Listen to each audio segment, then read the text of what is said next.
สามกรกฎเหตุสลดพี่น้องลาวใต้อัตตปือเมืองสนามใจอุทกกะภัยน้ำท่วมหาย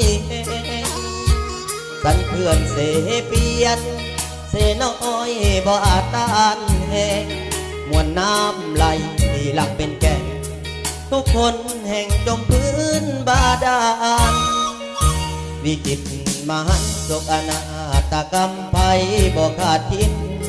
ไปธรรมศาสตร์ภาคลายชีวิตลิขิตลายห้อยเหือนสารสัตสาวาสิ่งสับสินจมนิ่งบาดาล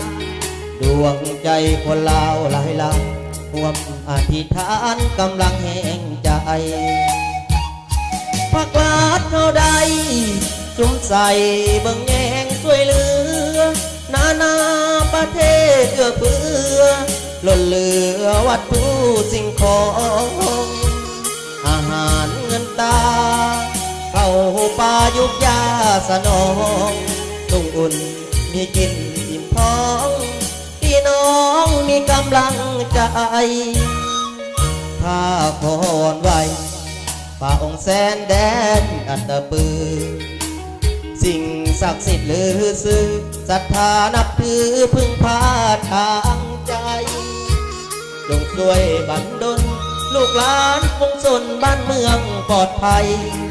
ผ่านวิกฤตมหันตภัยเมืองสนามใสแขวงอัตตปือ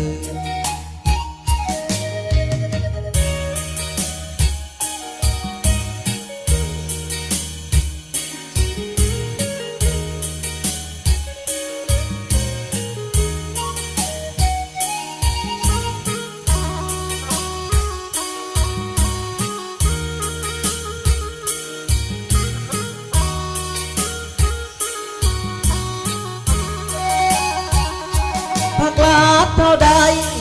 สุมใส่เบิ่งแยงช่วยเหลือนาประเทศเอื้อเฟื้อเหลือวัตถุสิ่งของอาหารเงินตาเข้าป่ายุกยาสนองนุ่งอุ่นมีกินอิ่มท้อง